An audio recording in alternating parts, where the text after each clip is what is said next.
det er din egen skyld, du mistede guld.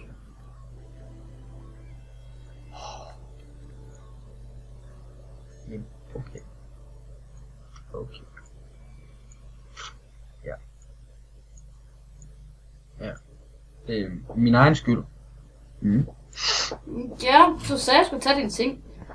Og så, da jeg stod over Så dine ting... dør du. Og så da jeg stod over dine ting, sagde du, nej, du skal ikke tage det alligevel, fordi der kommer sådan en zombie over mod mig, mens jeg bare ikke har nogen HP tilbage, altså. Jamen, så prøv lige at lægge mærke til, hvad jeg sagde. Tag mine ting. Jeg sagde ikke, tag mine ting og dø. Det er sgu ikke min skyld, jeg dør! Jamen, så skal du ikke tage den, hvis du kan se, der er en zombie, og du kan ikke bilde mig ind, du ikke kan se den. Fordi jeg kan huske, at vi var oppe på en bakke. Det vil sige, at spillet placerer din kameravinkel, så du kan se, hvad der kommer op i nærheden af den bakke. Så skal du ikke tage tingene, når du ved, jeg har ikke noget for at svare mig med, og jeg kan ikke finde ud af spillet. Det vil sige, jeg venter, jeg prøver at undgå den zombie, indtil Jonas spawner igen. Så kan han måske tage sin egen ting, og så kan han redde mig. Og så havde jeg ikke mistet fucking 37 guld.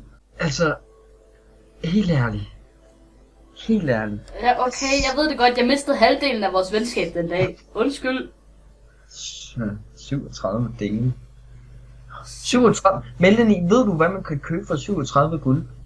En værdighed, eller noget. Jamen lad mig sige det på den her måde. Når du når et vist mængde i spil, så kan du lave våben ud af...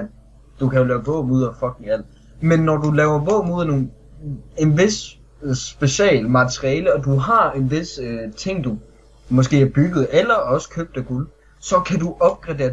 Det er sådan en roulette med dit våben, hvor du smider den ind, hvor der er en chance for, at den bliver sådan god, den bliver bedre, eller den bliver meget bedre, eller den bliver så ultra bedre, eller den bliver super mega ultra mega bedre, eller den kan blive røv, meget mere røv, rimelig røv, og så super duper ultra Mario røv.